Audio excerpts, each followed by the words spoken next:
Je nous inviterai, si cela ne vous dérangerait pas, sans vouloir aussi abuser de votre clémence, je nous inviterai à nous tenir debout. Nous voulons faire cette lecture dans l'Ancien Testament, le livre du prophète Ésaïe, chapitre 6, versets 1 à 8. C'est tout le chapitre, mais euh, par souci de préserver le temps, nous allons lire du verset 1er au verset 8. Ésaïe chapitre 6. Je lis pour nous, suivez avec moi. L'année de la mort du roi Osias, je vis le Seigneur assis sur un trône très élevé, et les pans de sa robe remplissaient le temple. Des séraphins se tenaient au-dessus de lui. Ils avaient chacun 6 ailes, 2 dont il se couvrait sa face. Désolé, je reprends le verset 2. Des séraphins se tenaient au-dessus de lui. Ils avaient chacun 6 ailes, 2 dont il se couvrait la face, 2 dont il se couvrait les pieds et 2 dont il se servait pour voler. Ils criaient l'un à l'autre et disaient « Saint, Saint, Saint est l'Éternel des armées. Toute la terre est pleine de sa gloire. » Les portes furent ébranlées dans leurs fondements par la voix qui retentissait, et la maison se remplit de fumée. Alors je dis, malheur à moi, je suis perdu, car je suis un homme dont les lèvres sont impures. J'habite au milieu d'un peuple dont les lèvres sont impures, et mes yeux ont vu le roi, l'Éternel des armées. Mais l'un des séraphins vola vers moi, tenant à la main une pierre ardente qu'il avait prise sur l'autel avec des pincettes. Il en toucha ma bouche et dit, « Ceci a touché tes lèvres, ton iniquité est enlevée et ton péché est expié. » J'entendis la voix du Seigneur disant, « Qui enverrai-je et qui marchera pour nous ?» Je répondis, « Me voici, envoie-moi. » Parole du Seigneur. Nous pouvons nous rasseoir. Nous sommes dans le livre du prophète d'Ésaïe, chapitre 6, verset 1 à 13. Nous avons lu les versets 1 à 8. Et le thème de la prédication d'aujourd'hui, c'est « Restaurer pour la mission ». Restaurer pour la mission.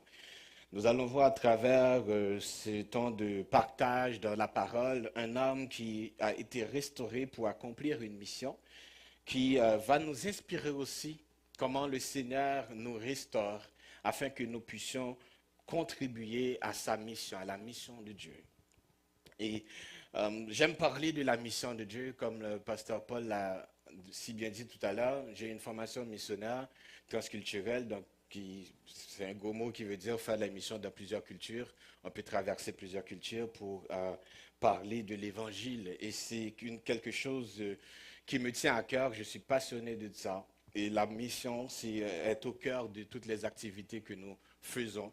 La mission de Dieu qui consiste à sauver le monde, à réconcilier le monde pécheur avec lui et à donner, restaurer la relation qui était brisée. Et il nous appelle à servir, il nous appelle à participer à sa mission. Dieu est toujours en mission.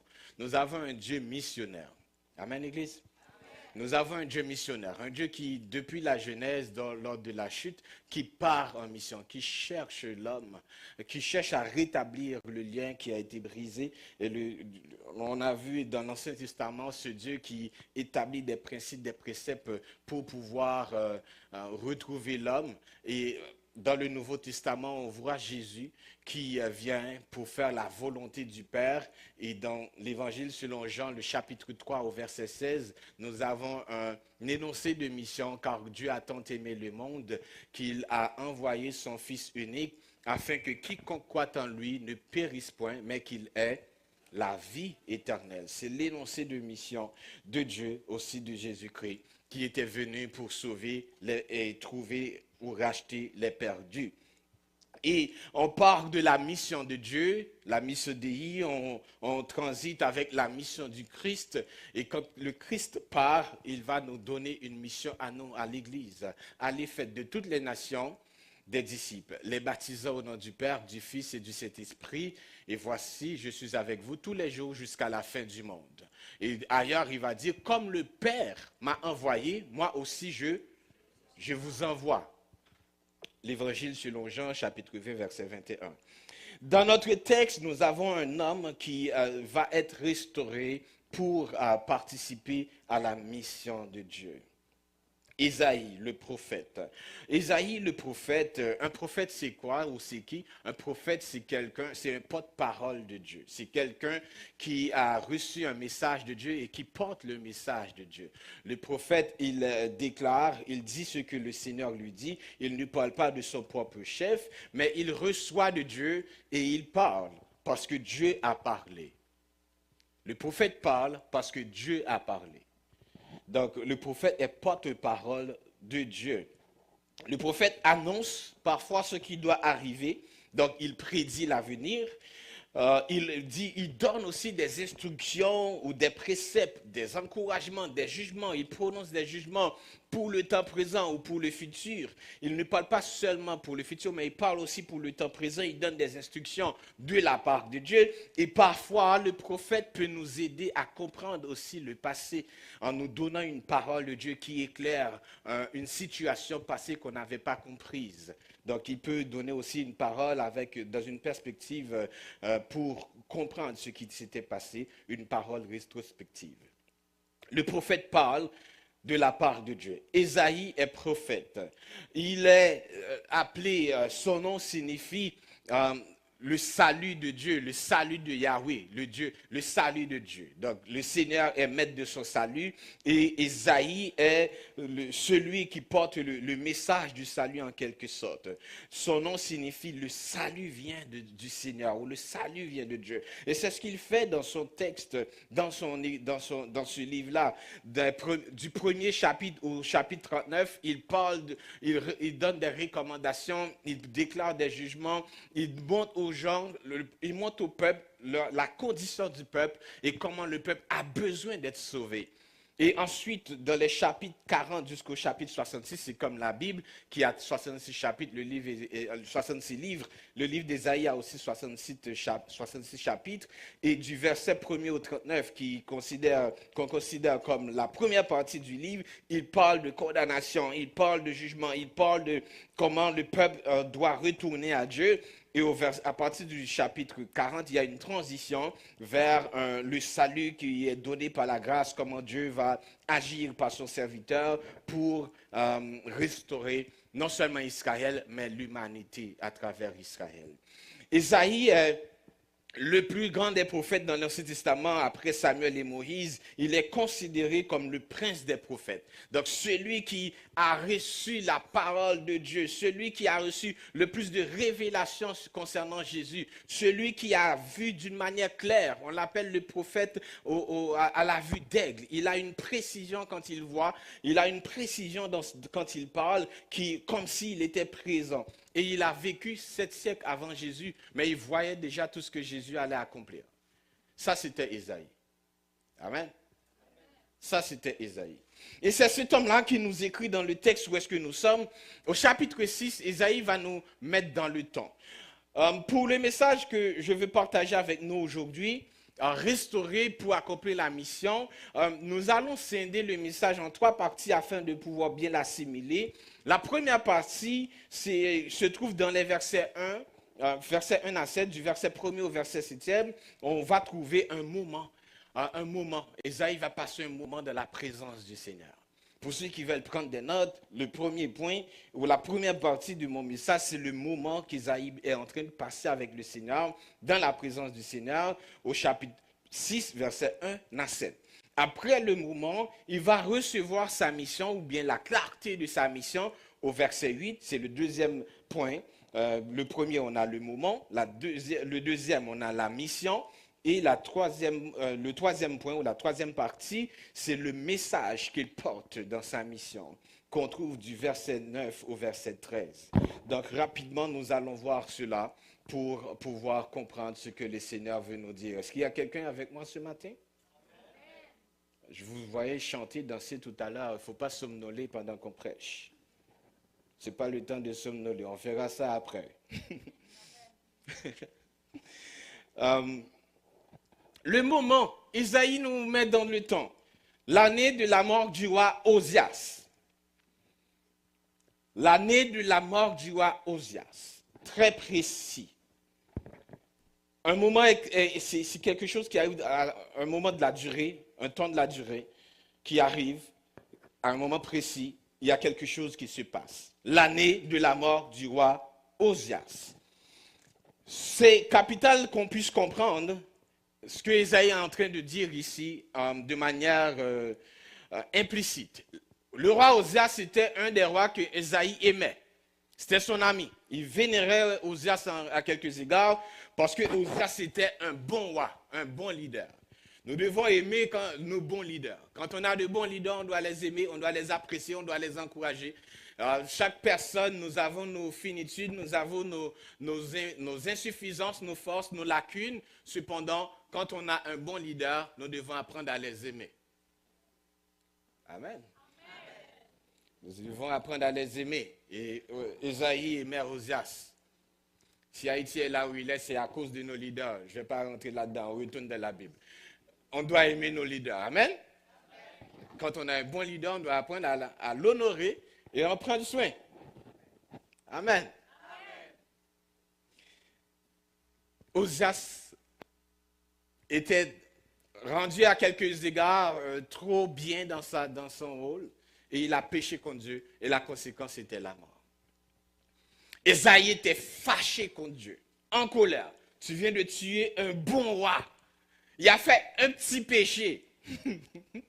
Il a tout fait pour toi. Il a restauré le peuple, il a construit, il a pris le soin du peuple. Et là, il vient de pécher. Seigneur, tu as tué le roi Osias. À ce moment, Esaïe est en deuil. Esaïe déprime. En pensant qu'il n'y a pas d'avenir pour Israël. Car le roi, le bon berger qui protégeait Israël vient d'être mis à mort par Dieu. Esaïe est en deuil. Et c'est à ce moment que Esaïe va avoir une vision. Dieu va se présenter à Esaïe dans son deuil. Est-ce qu'on est là? Dans sa détresse, dans sa tristesse, il voit le Seigneur. L'année de la mort du roi Osias, j'ai vu le Seigneur assis sur un trône très élevé. Les pans de sa robe remplissaient le temple. Le Seigneur est en train d'envoyer un message à Esaïe ici en lui disant, Osias est mort, mais moi je suis encore sur mon trône. Celui en qui tu avais confiance est parti, mais mon trône est inébranlable. Osias, je suis le roi des rois. Osias était un bon roi, mais le roi des rois est encore sur son trône. Peu importe qui est élu ou déchu, Dieu est encore sur son trône. Apprenons à faire confiance à Dieu. Le Seigneur vient se présenter à Esaïe dans sa détresse. Et j'aime Dieu. Moi, mais bon Dieu. Bon, souvent, mais bon Dieu. Moi, j'aime Dieu. L'auteur dit, quel ami fidèle et tendre nous avons en Jésus-Christ. Il est toujours prêt à nous entendre. Il sait quand nous sommes en souci. Jésus est notre ami, chers amis. Dieu voit Esaïe dans sa détresse et il vient vers Esaïe. À un moment où est-ce que Esaïe, son regard est troublé par la douleur, par la tristesse, par la perte. Et Dieu va se présenter à Esaïe pour dire à Esaïe, je te vois dans ta condition. Je sens le Seigneur en train de dire à quelqu'un, je te vois dans ta condition. Parfois, on pense que Dieu ne nous voit pas. Dieu ne connaît pas ma misère. Il ne voit pas comment je souffre. Dieu sait comment tu souffres. Il n'est pas une idole qui n'a pas d'oreille pour entendre ou des bras pour agir. Notre Dieu est un Dieu qui agit, qui entend, qui voit, qui parle. Et Dieu est en train d'envoyer un message à Esaïe pour lui dire, le trône d'Osias n'est plus, mais mon trône est encore stable, inébranlable. Inébranlable. Il n'y a pas de temps, il n'y a pas de circonstance qui changera mon statut, Ésaïe, je suis souverain, un trône très élevé qui signifie la souveraineté, la majesté de Dieu. Et c'est à ce moment que Ésaïe va voir des séraphins qui chantent la sainteté de Dieu. Un deuxième message que Dieu est en train d'envoyer à Ésaïe dans ce moment-là. Parce que le peuple était dans une condition de déchéance aussi, parce qu'après Osias, il y eut une déchéance morale et spirituelle. Et Dieu va non seulement se présenter comme celui qui est encore sur le trône, mais il n'est pas seulement sur le trône pour régner, il n'est pas seulement Seigneur pour gouverner, mais aussi il est celui qui est saint. Il va se présenter comme le Dieu saint, parce que le peuple avait besoin de cette sainteté. Et nous allons voir ça rapidement. Je ne sais pas, chers amis, si vous avez déjà rencontré ce Dieu qui est élevé et ce Dieu saint. Je vous vois à l'église ce matin et ceux qui sont à la maison, je ne vous vois pas, mais si vous êtes branchés, c'est parce que vous avez un intérêt pour les choses de Dieu. Vous rencontrez des gens à l'église. On vient ici, il y a de bons musiciens, le culte est conduit comme ça doit, la liturgie est bonne, des temps de prière, lecture, bonne prédication. Mais avez-vous rencontré Dieu? Quand vous venez ici, est-ce que vous venez pour rencontrer Dieu ou on vient faire une activité hebdomadaire? Je dois aller à l'église, sinon pasteur Paul va m'appeler pour me demander où est-ce que j'étais. Parfois, on perd le sens des choses. On ne vient pas juste pour socialiser, chers amis. Ce n'est pas juste pour socialiser qu'on vient ici, là. C'est une heure spirituelle. C'est une rencontre avec Dieu. C'est une rencontre avec Dieu. Et quand on vient rencontrer ce Dieu qui est Seigneur, qui dit, malgré tout ce qui peut arriver, le Seigneur est encore sur son trône, ça nous rassure. Et face à ce Dieu saint, nous devons découvrir quelque chose. Est-ce que le peuple de Dieu est avec moi ce matin? Quand on est face à ce Dieu saint, on contemple, merci, on contemple la sainteté, la beauté de Dieu, on découvre qui est Dieu. En même temps, on découvre qui nous sommes aussi. Est-ce que quelqu'un me suit là? Ésaïe voit les séraphins, c'est un groupe d'anges qui chantent la sainteté de Dieu. Ils sont en train de rendre un culte à Dieu. Et là, Ésaïe nous dit que les portes furent ébranlées dans leur fondement par la voix qui retentissait. Et la maison se remplit de fumée, qui est une manifestation de la gloire de Dieu. Et ils criaient l'un à l'autre et disaient, Saint, Saint, Saint est l'Éternel des armées. Toute la terre est pleine de sa gloire. La sainteté de Dieu, chers amis, doit nous appeler à la sainteté. Ça, il dit, je suis saint, vous aussi vous serez saints. La sainteté de Dieu, c'est un thème assez complexe que je ne pourrais pas détailler ce matin. Cependant, ce que vous devez comprendre dans la sainteté de Dieu, dans la sainteté de Dieu, il y a ce qu'on appelle l'unicité de Dieu. C'est-à-dire, il est unique parmi tous les êtres qui existent. Il n'y en a pas d'autres comme lui. Vous me suivez là? Il y a l'unicité de Dieu dans la sainteté de Dieu. Et dans la sainteté, il y a l'altérité aussi qui nous montre que Dieu ne se ressemble pas aux autres êtres spirituels. Est-ce qu'on est avec moi? Il est séparé à part, il est unique dans sa catégorie. Donc dans la catégorie des êtres spirituels, Jéhovah Elohim, le Dieu créateur, est seul dans sa catégorie. Vous comprenez ce que je suis en train de dire? Il n'y a pas deux comme lui, il y a un seul. Et il est pur, il est absolument pur, absolument fort, absolument majestueux. Tout ce qu'on peut imaginer, il l'est de manière absolue. Tout ce qui est bonté, je veux dire. Est-ce qu'on est là? Il voit ce Dieu saint. Et en tant que Dieu, peuple de Dieu, nous sommes un peuple saint. La sainteté convient à la maison de Dieu. La sainteté convient au peuple de Dieu. Ce qu'on fait ici, c'est une œuvre spirituelle. On doit être consacré pour le service de Dieu.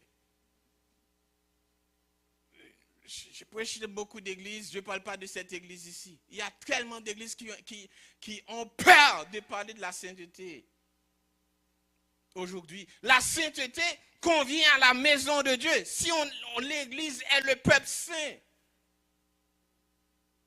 ce peuple qui est séparé du monde, unique en son genre, qui porte les vertus et l'identité de Dieu.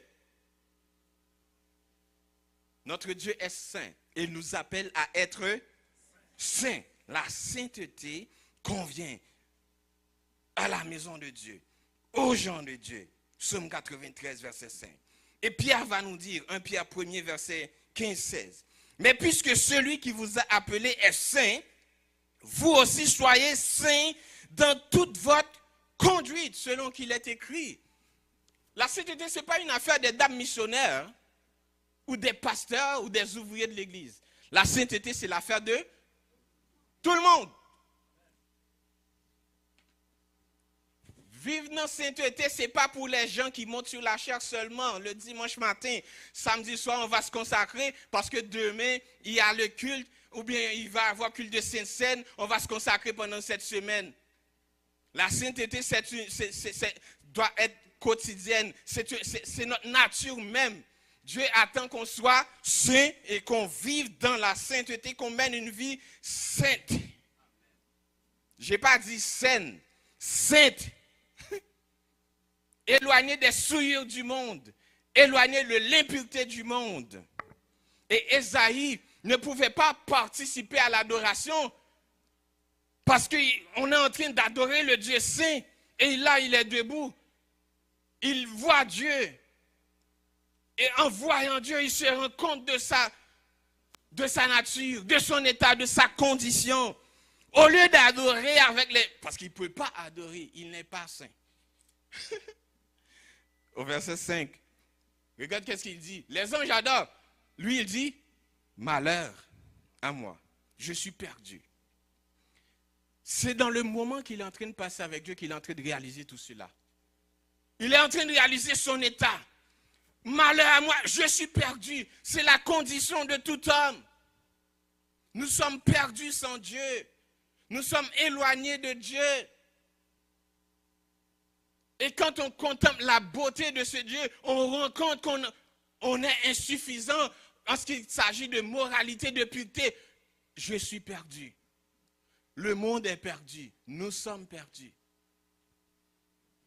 Ésaïe, comment ça tu es perdu? Tu es prophète de l'Éternel. Ésaïe, c'est toi qui prêches au peuple de Dieu. Ésaïe, comment ça tu es perdu? Regarde qu'est-ce qu'il va dire. Je suis un homme dont les lèvres sont impures. Comment ça tes lèvres sont impures? Tu es prophète, pas de parole. Tes lèvres sont tes instruments. Comment ça ton instrument est souillé? Est-ce que vous me suivez? Son instrument est souillé. Pourquoi ton instrument est souillé, Isaïe? Ah, j'habite au milieu d'un peuple dont les lèvres sont impures. Le peuple qu'il est appelé à influencer, l'a influencé.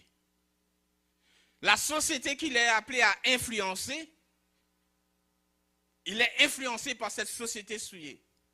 C'est notre état aujourd'hui en tant qu'église globalement. Je ne parle pas de l'église ici, je ne vous connais pas. Je parle de l'église globalement. Est-ce qu'on est là, le corps du Christ? On est dans ce monde, appelé à impacter, influencer le monde pour Jésus. Malheureusement, on est très affecté et influencé par le monde. Mais nous sommes le peuple de Dieu. Ceux dont Dieu a appelé pour le servir. Ah oui, il est perdu. Nous sommes perdus comme Ésaïe. Mais l'histoire ne se termine pas ainsi.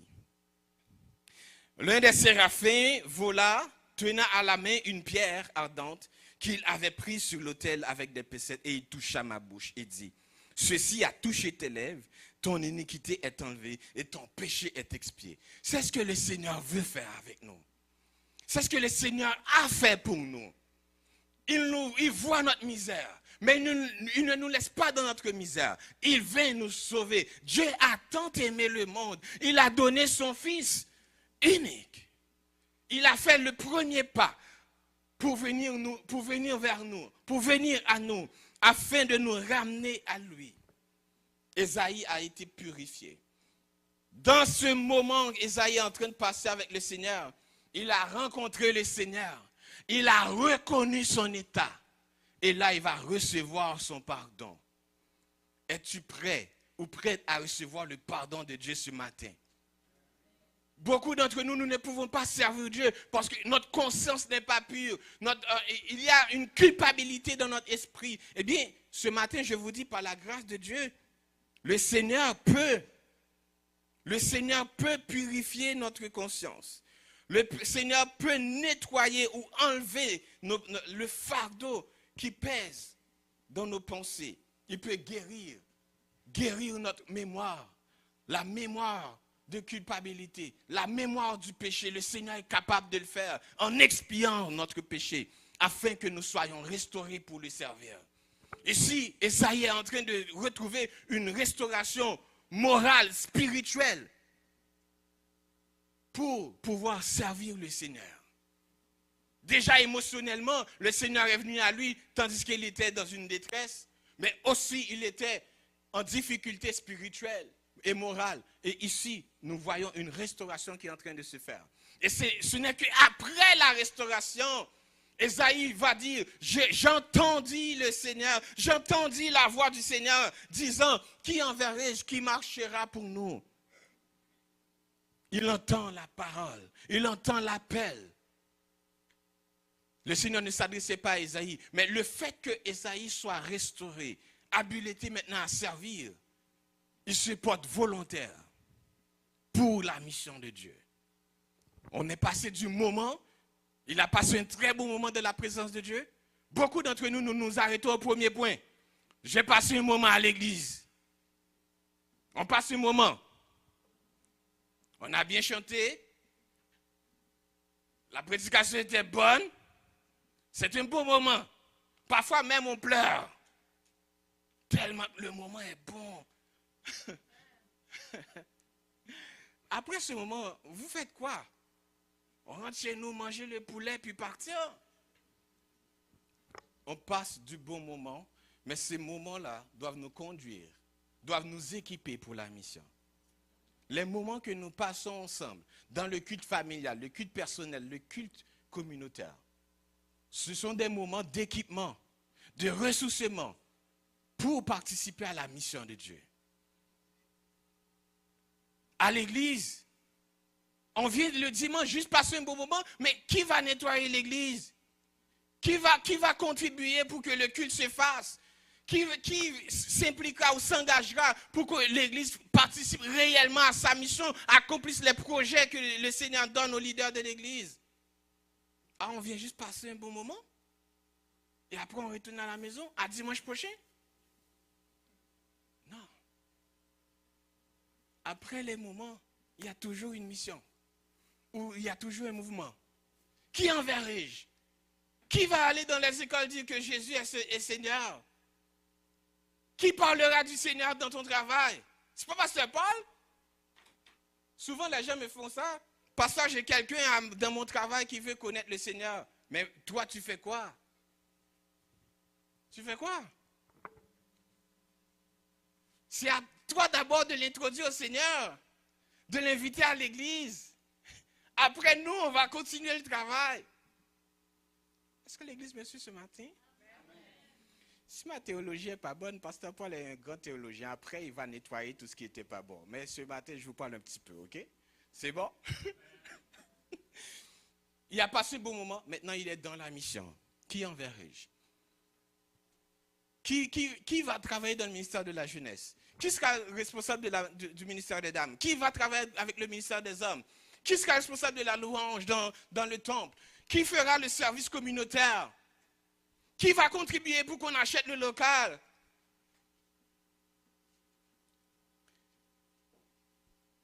Qui enverrai-je? Qui fera l'œuvre de Dieu? La mission de Dieu. Le champ est vaste. Il y a tellement de choses à faire pour faire avancer l'œuvre de Dieu. Tellement de choses à faire. Nous sommes en mission parce que Dieu est en mission. Après les moments, il faut toujours avoir de beaux moments. Mais ne restons pas au moment. Avançons dans la mission. Êtes-vous impliqué dans la mission de Dieu? Qu'est-ce qui vous empêche de participer à la mission de Dieu? Si vous participez, persévérez. Et si vous ne le faites pas encore, trouvez quelque chose à faire. Le Seigneur vous a donné des dons, des capacités, des aptitudes, des moyens. Ne savez-vous pas que votre aide d'abord doit être consacrée au Seigneur?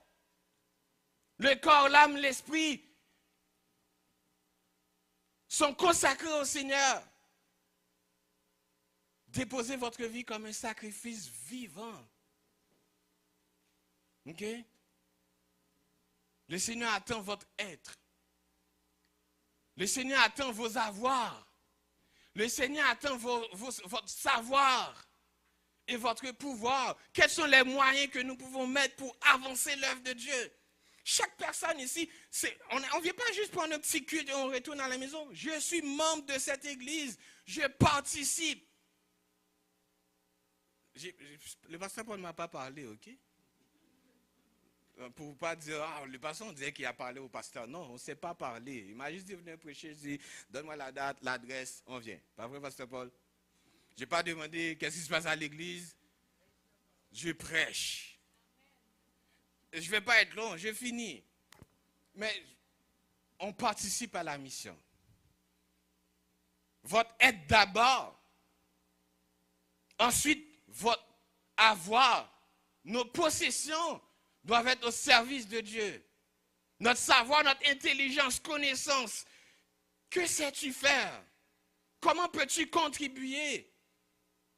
Les gars du multimédia qui travaillent, l'équipe du multimédia qui est en arrière, ils sont en train de contribuer à la mission. Amen? Amen. Qu'est-ce que tu sais faire? Comment vas-tu participer? Qui va manipuler les caméras? Qui va jouer à la musique? Vous avez de très beaux musiciens, hein? En passant. Qui va jouer à la musique? Qui va chanter? Le Seigneur a toujours besoin de gens pour participer à sa mission. Que sais-tu faire? Comment vas-tu contribuer? Il n'y a pas d'âge pour participer à la mission de Dieu. Il n'y a pas de sexe pour participer à la mission de Dieu. Il n'y a pas de genre, fille, homme, femme. On l'a lu tout à l'heure dans Colossiens. Il n'y a ni juif, ni grec, ni homme, ni femme. Nous sommes tous en Christ. Nous sommes un en Christ. On l'a lu tout à l'heure. Et nous devons participer à la mission de Dieu. Après la mission, Ésaïe, quand il est disposé à accomplir sa mission, il a eu le moment avec Dieu. Il s'est enrôlé encore. Il s'est engagé une fois de plus dans la mission. Car il était déjà prophète, mais là c'est comme il rentre dans une nouvelle dimension. Il est renouvelé, il est restauré, il est réparé. Il ne porte plus le fardeau du péché. Il ne porte plus la tristesse du deuil. Maintenant il est prêt pour marcher pour le Seigneur. Et le Seigneur va lui confier un message. Du verset 9 au verset 13. Ésaïe va recevoir un message difficile à prêcher, pasteur Paul. Dieu envoie dire au peuple, il dit, allez, qu'est-ce que je vais leur dire? Va dire à ce peuple, vous entendrez, vous ne comprenez point. Vous verrez, mais vous ne saisirez point. Rend insensible le cœur de ce peuple endurci, c'est dur. Et bouche leurs yeux pour qu'ils ne voient point de ses yeux, n'entendent point de ses oreilles, ne comprennent point de leur cœur. Isaïe dit jusqu'à quand? Et il parle comment le pays va être dévasté. C'est un message difficile. Isaïe va perdre sa popularité à cause du message qui lui est confié. Il va perdre sa popularité. Servir Dieu, ce n'est pas une affaire de vedette. On ne vient pas ici pour être vedette là.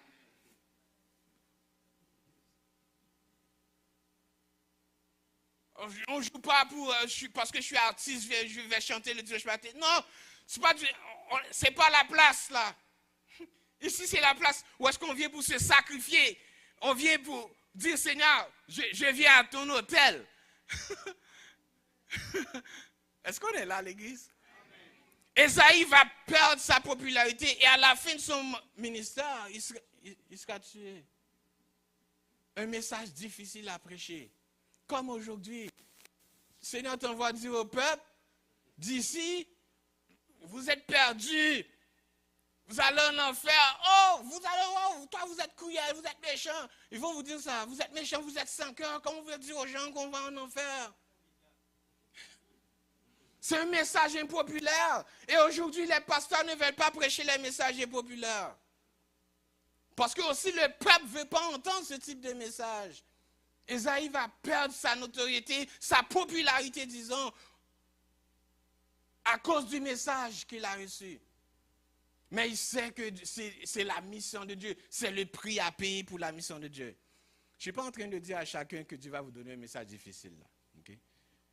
Mais sachez que quand on est dans la mission de Dieu, l'option de sacrifice, le sacrifice n'est pas une option, c'est obligatoire.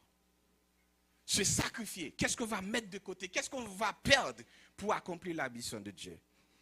Esaïe va perdre son impopularité. Il va perdre sa timidité.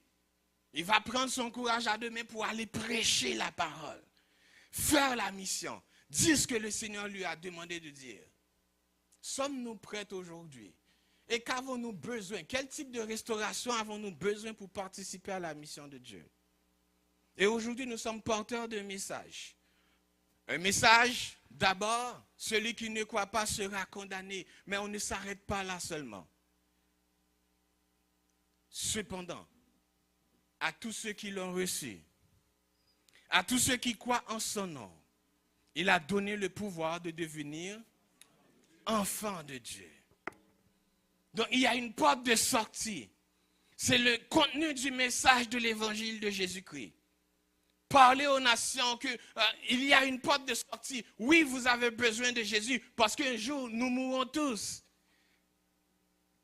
Et Jésus, c'est celui qui donne la vie éternelle. Ce n'est pas un message populaire, ça. Ce n'est pas un message, Dieu va donner la voiture, le mariage, l'enfant, la promotion. Dieu est capable de faire ça aussi. Il est Dieu. Mais le message ne s'arrête pas là, chers amis. Le message s'arrête où est-ce qu'on va entrer dans la gloire.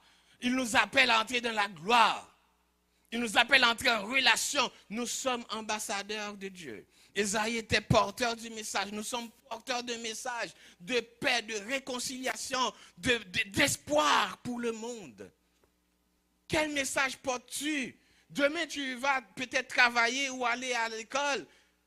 Quel message? Quand on te voit, est-ce qu'on comprend quelque chose? Quand quelqu'un t'aborde, est-ce que cette personne voit Jésus, entend Jésus ou voit la paix? Les gens qui sont angoissés, qui viennent vous voir, qu'est-ce qu'ils voient? Qu'est-ce qu'ils entendent? Portez-vous un message? Avez-vous une parole de réconfort? Qu'il ne sorte de votre bouche aucune parole mauvaise. Mais s'il y a lieu quelques bonnes paroles qui sortent, que ces paroles servent à l'édification et communiquent une grâce. Quel message portez-vous? Beaucoup d'entre nous, là où je ne vous dis pas d'aller, on est dans un pays laïque, certes il faut respecter ça, mais savez-vous, est-ce que dans votre travail, les gens savent que vous êtes chrétien ou chrétienne? Je ne vous dis pas d'aller mettre une grosse croix, Jésus sous ton dos, fermer ton dos dans le travail là et pas samedi. Mais dans votre comportement, est-ce qu'ils voient Jésus? Quel message portez-vous? Esaïe était porteur de ce message. Et il a choisi de le faire parce que le Seigneur l'a enrôlé. Nous, aujourd'hui, nous sommes ambassadeurs, porteurs de message de Dieu. Porteurs de ce message de restauration, de réconciliation. Jésus leur dit aux disciples d'Emmaüs, il est écrit que le Christ souffrirait et qu'il ressusciterait des morts le 3e jour et que la repentance et le pardon des péchés seraient prêchés en son nom à toutes les nations, à commencer par Jérusalem. Vous êtes témoins de ces choses. Vous et moi, nous sommes les témoins d'aujourd'hui. Participons à la mission de Dieu. Nous passons des bons moments ici, en famille, à l'église. Mais sommes-nous porteurs du message du salut? C'est à vous de répondre. Mais ma prière pour nous aujourd'hui, c'est que nous soyons réellement des ambassadeurs, restaurés pour participer à la mission de Dieu. Que nous soyons en mesure d'exhorter et de réconcilier le monde avec Dieu. Jésus nous dit encore, comme le Père m'a envoyé, moi aussi je vous envoie. Allez, faites de toutes les nations des disciples, les baptisant au nom du Père, du Fils et du Saint-Esprit, et enseignez-leur à observer tout ce que je vous ai prescrit. Et voici, je suis avec vous tous les jours, jusqu'à la fin du monde.